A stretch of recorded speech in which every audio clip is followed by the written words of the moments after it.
আলহামদুলিল্লাহ, আজকে অনেক সুখবর নিয়ে আসছি, অনেক বড় রকমের একটা সুখবর। সেটা হচ্ছে আমি কিন্তু কানাডাতে ড্রাইভিং লাইসেন্স পেয়ে গেছি, আলহামদুলিল্লাহ। তো এইখানে বেশ কিছু ইনফরমেশন আছে যেটা শুনে আপনি সত্যি অবাক হয়ে যাবেন। তার মধ্যে প্রথম ইনফরমেশন হচ্ছে আমার এই কমপ্লিট প্রসেস, মানে ড্রাইভিং লাইসেন্স পেতে আমার যা যা করা লেগেছে সব কিছু মেলায় কিন্তু মাত্র 26 দিন লেগেছে। মানে 26 দিনের মধ্যে আমি সব কিছু কমপ্লিট করেছি। আর একটা বিষয় হচ্ছে, এই লাইসেন্সটা পেতে আমাকে কত টাকা খরচ করতে হয়েছে জানেন? বাংলাদেশি টাকা যদি বলি, এটা 86,000 টাকা। হয়তো আপনি বলবেন, ভাই আপনি মনে হয় কোনো দালাল ধরেছিলেন। কোনো দালালের খপ্পরে পড়িনি আমি, এখানে আসলে ওই কালচারটাও নেই। তবে হ্যাঁ, কীভাবে 86,000 টাকা খরচ করলাম সেই হিসাবটা আমি প্রথমে দিব। তারপরে আমার এক্সপিরিয়েন্সটা শেয়ার করব যে ড্রাইভিং লাইসেন্স নিতে গেলে যে জিনিসগুলো আপনাকে খুব ভালোভাবে বিবেচনা রাখা উচিত, অর্থাৎ আমি যে জিনিসগুলো ফিল করেছি যে আমার কোন জিনিসগুলো ভুল ছিল বা কোন জিনিসগুলো করলে আমার এত টাকা খরচ হতো না, আমি বরং আরও আগে লাইসেন্স পেয়ে যেতাম, সেই জিনিসগুলো নিয়ে আমার আজকের এই ডিসকাশন। তাহলে এবার আমি 86,000 টাকা হিসাব দেবো যে কিভাবে আমার এই টাকাটা খরচ হলো। আসলে খরচটা বেশি হওয়ার মূল কারণ হচ্ছে আমি কিন্তু একবার ফেল করেছিলাম। তার মানে আমি যে রোড টেস্ট দিলাম, প্রথমবার ডাব্বা মেরেছি, পরের বার পাস করেছি। তো প্রথমবার যে পরীক্ষা দিলাম সেটার জন্য কি করেছিলাম, আমি আমার গত কন্টেন্টেই বলেছি যে পরীক্ষার আগে সাধারণত 10 ঘন্টার একটা রোড টেস্টের ট্রেনিং নিতে হয়, যে কোনো ট্রেনিং সেন্টার হতে পারে বা যাই হোক না কেন। তো আমি হচ্ছে 10 ঘন্টার ট্রেনিং না, অ্যাকচুয়ালি 12.5 ঘন্টার ট্রেনিং নিয়েছিলাম টোটাল। তো 12.5 ঘন্টার জন্য আমার $40 করে টোটাল আমার $500 পে করেছিল ওই ট্রেনারকে। আর আমার প্রথম রোড টেস্টের জন্য আমার রেজিস্ট্রেশন ফি ছিল $159। তাহলে কত হলো? টোটাল $659 খরচ হলো, কিন্তু আমি কিন্তু পাস করতে পারলাম না। তখন চিন্তা করলাম, আমি পরীক্ষা তো ফেল করলাম, ঠিক আছে যাক, কিন্তু দেরি করা যাবে না। এমন না যে আমি লং টাইম নিলাম, আমি এই শনিবারে ফেল করলাম, আমি পরের শনিবারে আবার আর একটা অ্যাপয়েন্টমেন্ট নিলাম যে আমি আগামী শনিবার আবার পরীক্ষা দিব। তো সেই পরীক্ষার জন্য আমাকে আবার $159 দিয়ে রেজিস্ট্রেশন করতে হলো। আর ওই পরীক্ষার আগে আমি মাত্র 2টা দিন প্র্যাকটিস করেছিলাম, 2 ঘন্টা আর 3 ঘন্টা, টোটাল 5 ঘন্টার প্র্যাকটিস করলাম। তো এই 5 ঘন্টার প্র্যাকটিসে গেল $200, আর আমার এক্সাম ফি অর্থাৎ রোড টেস্টের ফি গেল $159, অর্থাৎ টোটাল $359 কিন্তু আমার খরচ হয়ে গেল সেকেন্ড টাইম।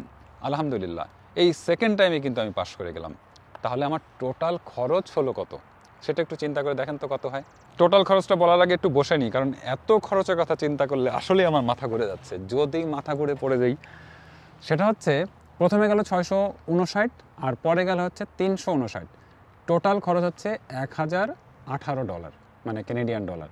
এটাকে যদি আমি বাংলাদেশি টাকা কনভার্ট করি, অ্যারাউন্ড 86,000 বিডিটি হয়, অর্থাৎ 86,000 টাকা আমাদের বাংলাদেশি হিসাবে। চিন্তা করা যায়, এই 2বার পরীক্ষা দিতে আমার টোটাল 86,000 টাকা খরচ হলো। তারপরও আলহামদুলিল্লাহ যে আমি পাস করেছিলাম। মানে সত্যিকার অর্থে আমার এক্সপিরিয়েন্স অনুযায়ী আমি যেটা বলবো, সেটা হচ্ছে পরীক্ষায় পাস করাটা আসলেই টাফ। এখন কথা হচ্ছে কেন টাফ, সেটা নিয়েই কথা বলবো এখন। আমার এক্সপিরিয়েন্সের কথা যদি বলি, সেটা হচ্ছে, আমি খুব পয়েন্ট করে করে কথা বলবো, আপনারা একটু মন দিয়ে শুনবেন। যে জিনিসগুলো খুবই জানা দরকার, যে রোড টেস্টে পাস করতে গেলে কোন জিনিসগুলোকে বিবেচনা রাখতে হবে। প্রথম পয়েন্ট, সেটা হচ্ছে অনেক বেশি প্র্যাকটিস করতে হবে। যতই আপনি 10 ঘন্টা ট্রেনিং নেন না কেন, আপনি যদি প্রিভিয়াসলি এক্সপেরিয়েন্সড না হয়ে থাকেন, তাহলে কিন্তু ওই 10 ঘন্টা আপনার জন্য এনাফ না। আমার ক্ষেত্রে যেটা হয়েছিল, বাংলাদেশে হয়তো বা গাড়ি চালাতে পারতাম, কিন্তু আমার নিজের তো কোনো গাড়ি ছিল না, তার মানে আমার হাত ওরকম পাকা ছিল না। হ্যাঁ, আমি বাইক ড্রাইভার হিসেবে অনেক বেশি এক্সপার্ট ছিলাম, সেটা ঠিক আছে, কিন্তু গাড়ি চালানোর অত বেশি এক্সপিরিয়েন্স কিন্তু আমার ছিল না। যার কারণে যেটা হয়েছে, ওই 10, 12, 15 ঘন্টার যে ট্রেনিংটা নিয়েছিলাম, এটা আমার জন্য এনাফ ছিল না। সেই জন্য আমার সাজেশন হচ্ছে, কানাডা এসে এত বেশি টাকা দিয়ে হাত পাকানোর থেকে আপনি যদি বাংলাদেশ থেকে ট্রেনিং নিয়ে বা যেভাবেই হোক না কেন ভালোভাবে যদি প্র্যাকটিস করে আসেন, সেটা আপনার অনেক বেশি উপকার দেবে। কারণ হচ্ছে, কানাডায় রোড টেস্টে পাস করতে গেলে আপনাকে 2টা জিনিস মেনলি লাগবে। একটা হচ্ছে এক্সপার্ট ড্রাইভিং যেমন জানা লাগবে, ঠিক একই রকমভাবে কানাডিয়ান যে ট্রাফিক রুলস সেটা আপনাকে জানতে হবে। তো এই 2টা জিনিস একসাথে যদি আপনি জানতে যান কানাডায় এসে, সেটা আপনার জন্য অনেক বেশি কঠিন হয়ে যাবে। সেই জন্য আমার সাজেশন হচ্ছে, বাংলাদেশ থেকে বা আপনার যে দেশ থেকে আপনি আসছেন সেই দেশ থেকে আপনি এক্সপার্ট ড্রাইভার হয়ে তারপরে কানাডায় আসেন। এবার আমরা সেকেন্ড পয়েন্টে যাই। সেকেন্ড পয়েন্টটা হচ্ছে, কোন সেন্টারটা আপনি চুজ করবেন, যে কোন সেন্টার থেকে আপনি রোড টেস্ট দিবেন, এটা কিন্তু খুব বেশি ইম্পর্টেন্ট। আপনি যত ব্যস্ততম এলাকায় পরীক্ষা দেবেন, আপনার এক্সামটা তত বেশি টাফ হবে। কেন টাফ হবে? কারণ এই রোড টেস্ট তো আপনার মাঠের মধ্যে হয় না, একদম শহরের মধ্যে হয়। তো তো আপনার এই শহরে যদি অনেক গাড়ি থাকে তাহলে আপনিই বলেন যে আপনি একজন নতুন ড্রাইভার বা কানাডায় নতুন গাড়ি চালাচ্ছেন, এত ব্যস্ততম রাস্তায় আপনি কতটুকু কমফোর্ট ফিল করবেন? অবশ্যই করবেন না। সেই জন্য আমার এক্সপিরিয়েন্স মোতাবেক যেটা বলবো, আপনি যত ছোট শহরে বা যত নিরিবিলি এলাকার রেজিস্ট্রি অফিস চুজ করে পারেন তত বেশি ভালো, আপনার পাস করার সম্ভাবনা তত বেশি হবে। তবে একটা জিনিস মনে রাখবেন, যে এলাকাটা চুজ করবেন আপনার ট্রেনিংটা কিন্তু সেই এলাকায় নেওয়াটাই বেস্ট। কারণ কি, আমি আমার গত কন্টেন্টেই বলেছি যে আপনি যদি এই এলাকার নিয়মকানুনগুলো জানা থাকে, আপনার মাথার মধ্যে মুখস্থ থাকে, তাহলে কিন্তু আপনার কনফিউশনটা কম আসবে। সেজন্য কি দাঁড়াচ্ছে তাহলে, ছোট শহর সিলেক্ট করতে হবে এবং যেখানে কম লোকজন থাকে, কম গাড়ি ঘোড়া চলে সেখানে সিলেক্ট করতে হবে। পাশাপাশি কী করতে হবে, সেই এলাকাতেই ট্রেনিং নিতে হবে। তাহলে কিন্তু পাস করাটা অনেক বেশি সহজ হয়ে যাবে। এইবার আমাদের 3 নম্বর পয়েন্ট, এটা কিন্তু আরও বেশি ইম্পর্টেন্ট। সেটা হচ্ছে এই যে আপনি রেজিস্ট্রি অফিস চুজ করলেন, ভালো কথা, এবার আপনি রোড টেস্ট দিবেন না, কবে দিবেন, সপ্তাহের কোন দিনে দিবেন, এটা কিন্তু খুবই গুরুত্বপূর্ণ। কেন গুরুত্বপূর্ণ? কারণ কানাডায় শনি এবং রবিবার হচ্ছে উইকেন্ড, তাই না? তো আপনি যদি এই উইকেন্ডে পরীক্ষা দিতে পারেন তাহলে কিন্তু রাস্তাঘাট অনেক নিরিবিলি পাবেন অন্য দিনের তুলনায়, এটাই তো স্বাভাবিক। এখন আপনার প্রশ্ন আসতে পারে আপনার মনে যে উইকেন্ডে আবার রেজিস্ট্রি অফিস খোলা থাকে নাকি? থাকে ভাই, শনিবারও তো সাধারণত থাকেই, হয়তো হাফ ডে থাকে, কোথাও কোথাও একটু বেশি থাকে, কম বেশি থাকে আর কি। রবিবার সাধারণত বন্ধ থাকে, হ্যাঁ রবিবার মনে হয় না কোনো জায়গা খোলা পাবেন আপনি, কিন্তু শনিবারটা কিন্তু খোলা পাবেন। তো আপনি চেক করবেন যে কোন রেজিস্ট্রি অফিস, মানে আপনি যেখানে পরীক্ষা দিবেন সেটা শনিবারের কোন সময় থেকে কোন সময় পর্যন্ত খোলা থাকে, সেই অনুযায়ী আপনি অ্যাপয়েন্টমেন্ট বুক দেবেন, তাহলে তো হয়ে গেল। কিন্তু তাহলে এটা কিন্তু আরও বেশি ইম্পর্টেন্ট, তাই না, যে সপ্তাহের কোন দিনে আপনি এক্সামটা দিবেন। রেডি? হ্যাঁ। আমার নাকি ভুরু কুচকা যাচ্ছে, আমার ডিরেক্টর সাহেব তাই বলছেন। তো এখন যেটা বলবো সেটা হচ্ছে, এইটাই বলতে পারেন মোটামুটি লাস্ট পয়েন্ট, কিন্তু এই পয়েন্টটা অনেক বেশি ইম্পর্টেন্ট। কারণ হচ্ছে রোড টেস্ট দেওয়ার আগে আপনাকে এই রোড টেস্টের রুলসটা কিন্তু জানার দরকার। কারণ কি, একটা পরীক্ষা অ্যাটেন্ড করার আগে প্রশ্নপত্রের স্ট্রাকচারটা কী হবে সেটা যদি আপনি ক্লিয়ারলি না জানেন তাহলে কিন্তু পরীক্ষায় ভালো পারফর্ম করতে পারবেন না। হয়তো আপনি অনেক কিছু জানেন কিন্তু ওই টাইমের মধ্যে অনেক সুন্দর করে লিখতে পারবেন না, তাই না? এটাই তো স্বাভাবিক। সেই জন্য যেটা করতে হবে আপনাকে, আমি দুটো ইনফরমেশন আপনাদেরকে দিয়ে রাখি, বেসিক, আমি ডিটেলে যাচ্ছি না। সেটা হচ্ছে এই যে রোড টেস্টটা হয়, এইখানে যে মার্কস ডিস্ট্রিবিউশনটা থাকে সেটা আসলে দুইটা ভাগে বিভক্ত। একটা ভাগে আমরা বলতে পারি যে আপনি এই টেস্টের সময় যে ভুলগুলো করবেন, তার এগেনস্টে তারা 5 বা 10 মার্কস কাটতে থাকবে। হয়তো একটা ভুল করছেন 5 মার্কস কাটছে, আর একটা ভুল করছেন 10 মার্কস কাটছে। এরকম কাটতে কাটতে আপনি সর্বোচ্চ কত মার্কস কাটাতে পারবেন? 75 পর্যন্ত কাটাতে পারবেন। এরকম মার্কস কাটতে কাটতে যদি 80 কেটে যায় তাহলে কিন্তু আপনি ফেল। তার মানে আপনাকে এটা জানতে হবে যে এই মার্কস কাটার ফ্যাক্টরগুলো কী কী, মানে কোন কোন বিষয়ে মার্কস কাটে, এটা কিন্তু আপনার ট্রেনার কাছ থেকে ক্লিয়ারলি জেনে নিতে হবে। আর একটা প্রশ্ন হচ্ছে, কিছু ভুল আছে যে ভুলগুলো করলে কোনো মার্কস কাটার বালাই নেই, ডিরেক্ট ফেল, যেটাকে বলা হয় ফেল ফ্যাক্টর। অর্থাৎ কী দাঁড়ালো, একটা প্রশ্নপত্রের দুইটা সেকশন, একটা সেকশনে ভুল করলে জাস্ট মার্কস কাটবে, কাটতে কাটতে আপনি 75 পর্যন্ত কাটাতে পারবেন, এর বেশি কিন্তু কাটাতে পারবেন না, কাটলে কিন্তু ফেল।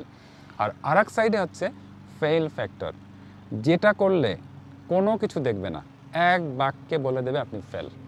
তাহলে কি ওই জিনিসগুলো আপনাকে বেশি করে প্র্যাকটিস করতে হবে, ওই জিনিসগুলো আপনাকে বেশি করে জানতে হবে, যেন কখনোই যেন এই ফেল ফ্যাক্টরে আপনার পা না পড়ে। তাহলে আপনি কিন্তু অনেক সুন্দর পরীক্ষা দিতে পারবেন। মানে কি, এই কনসেপ্ট আপনাকে ক্লিয়ার রাখতে হবে। এইবার আমি বলবো ট্রেনারের কথা। ট্রেনারের ব্যাপার যেটা, সেটা হচ্ছে আমরা সাধারণত ট্রেনার চুজ করার ক্ষেত্রে অনেক ক্ষেত্রেই প্রায়োরিটি দেই ট্রেনার কত ভালো গাড়ি চালাতে পারে, ট্রেনারের কত হাই ক্লাসের ড্রাইভিং লাইসেন্স আছে। আসলে আমার কাছে মনে হয় এই দুইটা জিনিস খুব বেশি কাজে লাগবে না ট্রেনিংয়ের ক্ষেত্রে, বরং কাজে লাগবে সেই জিনিসগুলো ট্রেনারের বোঝানোর ক্যাপাসিটি, ট্রেনার কত ভালো বোঝাতে পারে, এই জিনিসগুলো যেমন আপনার খুব বেশি দরকার। আর একটা দরকার, সেটা হচ্ছে ট্রেনারের ওই যে মার্কস ডিস্ট্রিবিউশন বললাম, পয়েন্ট বললাম, যে কোন পয়েন্টে আপনার মার্কস কাটে, কোন পয়েন্টে ফেল ফ্যাক্টর, এই জিনিসগুলো যে ট্রেনার যত ভালো জানবে এবং আপনাকে বলতে পারবে সেই হচ্ছে বেস্ট ট্রেনার। তাহলে আপনাকে সেই মোতাবেক কিন্তু ট্রেনার খুঁজতে হবে। যেন তেন জায়গায় যেন তেন মানুষের কাছে যে আসলে কোনো লাভ হবে না, সে যত বড় প্রতিষ্ঠানই হোক না কেন, সে যত বড় ড্রাইভিং লাইসেন্স হোল্ড করুক না কেন, এই জিনিসগুলো আপনাকে একটু কি বলতে পারেন যে একটু ভালোভাবে খোঁজ নিয়ে ট্রেনার সিলেক্ট করবেন। আচ্ছা, একটা ইনফরমেশন দিয়ে ফেলি, যেহেতু আমি ক্লাস নিয়ে কথা বললাম যে ড্রাইভিং মানে কোন ক্যাটাগরির ড্রাইভিং লাইসেন্স, তাই না? কানাডায় কিন্তু বিভিন্ন ক্যাটাগরির ড্রাইভিং লাইসেন্স আছে, ক্লাস 7, ক্লাস 5, এরকম করতে করতে আস্তে আস্তে উপরে ওঠে। তো যখন একটা মানুষ নলেজ টেস্ট মানে রিটেন দিয়ে যখন একটা লাইসেন্স পায়, অর্থাৎ রিটেনে যখন পাস করে, যেটাকে আমরা বাংলাদেশে বলি লার্নার্স, তাই না? তো এখানেও অ্যাকচুয়ালি তাই, যে লার্নার্স ড্রাইভিং লাইসেন্স ওইটাকে এখানে বলা হয় ক্লাস 7। এইবার আপনি যখন রোড টেস্ট দিবেন তখন তো পাস করবেন, পাস করার পরে হচ্ছে কি এটাকে ক্লাস 7 থেকে ক্লাস 5-এ নিয়ে যাবে। ক্লাস 5-এর আবার নর্মালি যদি আমরা বলি দুইটা ভাগ আছে, একটা হচ্ছে শুধুমাত্র ক্লাস 5 আর একটা হচ্ছে ক্লাস 5 জিডিএল।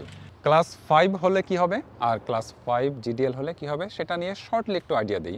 সেটা হচ্ছে আমরা যারা বাংলাদেশ থেকে আসছি, মানে যে দেশ থেকে আসি না কেন, এখানে এসে আপনার প্রিভিয়াস কোনো ড্রাইভিং লাইসেন্স ছিল না, অর্থাৎ আপনার দেশে কোনো ড্রাইভিং লাইসেন্স ছিল না, আপনি কানাডায় এসেই জীবনের প্রথম ড্রাইভিং লাইসেন্স নিচ্ছেন, সেই ক্ষেত্রে আপনি যে লাইসেন্সটা পাবেন সেটা হচ্ছে ক্লাস 5 জিডিএল। এই জিডিএল এর কিছু লিমিটেশন আছে, আপনি শুধুমাত্র গাড়ি ড্রাইভ করতে পারবেন কিন্তু কাউকে ড্রাইভিং শেখাতে পারবেন না।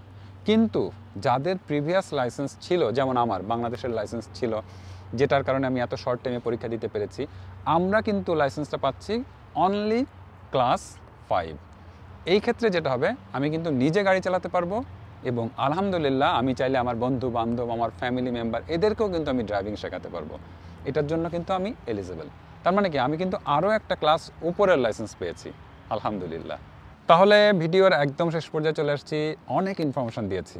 আমার বিশ্বাস এই জিনিসগুলো যদি আপনি একটু বিবেচনা রাখেন, আপনি খুব সহজে কানাডায় এসে ড্রাইভিং লাইসেন্স নিতে পারবেন।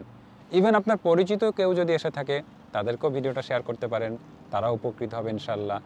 আর পাশাপাশি একটা কথা বলে রাখি, আমি কিন্তু এর মধ্যে গাড়িও কিনে ফেলেছি আলহামদুলিল্লাহ। হোক যেমন গাড়ি হোক, আমি যেটাকে আমি মজা করে আমার ভাবিকে বলছিলাম, আমি কিন্তু BMW কিনে ফেলেছি। তো সেইটার গল্প নিয়েও কিন্তু আমি খুব রিসেন্টলি আপনাদের সামনে আসবো। সেইখানে শুধু আমার আনন্দ না, সেখানে শুধু আমার এক্সপিরিয়েন্স না, আমি অনেক ইনফরমেশন শেয়ার করব। একটা গাড়ি কিনতে গেলে কি করা লাগে সেই জিনিসগুলো আমরা এখানে তুলে ধরার চেষ্টা করব। আর এই সমস্ত বিষয়ে আমার সাথে সর্বক্ষণ যে মানুষটা ক্যামেরা নিয়ে হেল্প করে যাচ্ছে উনি হচ্ছে তানভীর ভাই। সত্যি অনেক হেল্প করে যাচ্ছে আমার এই ভিডিও শ্যুট করার জন্য। তানভীর ভাইকে অসংখ্য ধন্যবাদ। আর আপনারা আমাদের জন্য দোয়া করতে থাকবেন। ইনশাল্লাহ আমরা খুব শীঘ্রই সেই গল্প নিয়ে আপনাদের সাথে হাজির হব ইনশাল্লাহ। আসসালামু আলাইকুম।